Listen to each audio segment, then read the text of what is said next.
আসসালামু আলাইকুম। পহেলা বৈশাখে যে ব্যানার এবং ছবিগুলো দেখতে পাচ্ছেন তা কিভাবে শুধুমাত্র প্রম্পট ব্যবহার করে জিমিনি দ্বারা এই ধরনের ট্রেন্ডিং ব্যানার অথবা ফটোগুলো আপনারা তৈরি করবেন। তাই ভিডিওতে সম্পূর্ণ প্রসেস কিন্তু আপনাদের দেখিয়ে দেবো।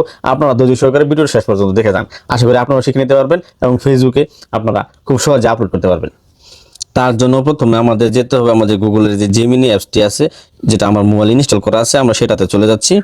যখন এটা ওপেন হওয়ার পর আমরা এখান থেকে যে ক্রিয়েট ইমেজে ক্লিক করে এখান থেকে যে ডেস্কটপ ইমেজের জায়গায় এখানে আমি একটা আমার নিজের ছবি যে প্লাস আইকনটি দেখতে পাচ্ছেন, এখানে চাপ দিয়ে আমার যে ছবিটা দ্বারা আসলে আমি ব্যানারটা বানাবো সেই ছবিটা এখানে আমি আপলোড করে দেবো। এখান থেকে আমার একটা ছবি এখানে আমি সিলেক্ট করে নিলাম। তারপরে ছবিটা এখানে দেখেন আপলোড হয়ে যাওয়ার পরে ডেস্কটপ ইমেজে আমি একটা প্রম্পট দিচ্ছি। আর এই প্রম্পটগুলো আপনারা কোথায় পাবেন সেই প্রম্পট বিস্তারিতটা আমি ভিডিও শেষে আপনাদেরকে বলে দিব। এখানে আমি যখন এরো বাটনে ক্লিক দিব, দেখেন কিছুক্ষণ সময় নেওয়ার পর তারা একটা ছবি আমার তৈরি করে দিয়েছে।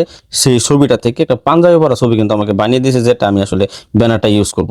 চলুন তাহলে ভিডিওটা আমরা কিভাবে দেখবো। তার আগে এই ছবিটা আমরা এখান থেকে ডাউনলোড করে নিতে হবে। এখানে আমরা ছবিতে ক্লিক করে নিচে দিক সেভ অপশনটি দেখতে পাচ্ছেন, এখানে চাপ দিয়ে আমরা এটাকে ডাউনলোড করে নেব। তারপর আমরা কিন্তু আবার চলে যাব হচ্ছে জিমিনিতে যাওয়ার পর এখানে দেখছেন আর্কস জিমিনি, এখানেতে ক্লিক দিয়ে আমরা এখান থেকে গ্যালারিতে যে আবার যে ছবিটা আমরা ডাউনলোড দিয়েছি সেই ছবিটা এখান থেকে আমরা নিয়ে নেওয়ার পর এখানে দেখতে পাচ্ছেন আর্কস জিমিনি, এখানে আরেকটা প্রম্পট আমরা এখানে দিয়ে দিব।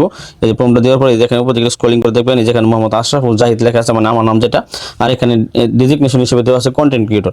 আপনারা যদি আপনারা যে কোনো পেশায় রাজনৈতিক পেশায় বলেন বা সমস্যাভোগ হয়ে থাকেন, তাহলে কিন্তু এখানে আপনার নাম দেওয়ার পরে ডেজিগনেশনের জায়গায় কিন্তু আপনার কন্টেন্ট ক্রিয়েটর না লিখে এখানে আপনারা যে পেশায় নিযুক্ত আছেন সেই পেশাটা এখানে লিখে দেবেন। তারপর আমরা এখানে এরো বাটনটাতে ক্লিক দিয়ে দিই, তাহলে কিন্তু দেখেন একটা সুন্দর একটা ব্যানার আমাদের তৈরি করে দিবে। আর এই সম্পূর্ণ প্রম্পটগুলো পেয়ে যাবেন আমার ডেসক্রিপশন বক্সে যে টেলিগ্রামের লিঙ্কটা দেওয়া হবে সেখানে। আর যারা যদি ফেসবুকের দিকে দেখে থাকছেন তারা কিন্তু অবশ্যই আমাদের কমেন্ট বক্সে টেলিগ্রামের লিঙ্ক দিয়ে দেবো, আপনারা সেখান থেকে এই টেলিগ্রামে ঢুকে সেখান থেকে প্রম্পটগুলো নিয়ে নিতে পারেন। যদি ভিডিওটা আপনাদের ভালো লাগে অবশ্যই কিন্তু একটা লাইক দিয়ে যাবেন, কমেন্টে জানিয়ে দিয়ে যাবেন। আর যারা যারা ইউটিউব থেকে দেখছেন সাবস্ক্রাইব করে যাবেন। তো চলুন দেখি কী ধরনের তৈরি হলো আসলে আমাদের এই ব্যানারটা। আসলে একটু সময় নিচ্ছে, নেটওয়ার্ক ইস্যুর কারণে আসলে নেটওয়ার্কটা একটু দুর্বল বোঝা যাচ্ছে। এই দেখেন সুন্দরভাবে একটা ব্যানার কিন্তু তারা আমাদেরকে বানিয়ে দিয়েছে। আপনারা কিন্তু চাইলে এই ধরনের একটা ব্যানার খুব সহজেই ভিডিওটা অবলম্বন করে বানিয়ে নিতে পারেন। তারপরে এখানে আমরা ছবির উপরে ক্লিক দিব, ছবির উপর ক্লিক দিয়ে নিচে সেভ অপশনটা আছে, সেই অপশনটাকে আমরা এখানে ডাউনলোড দিয়ে দিতে পারবো।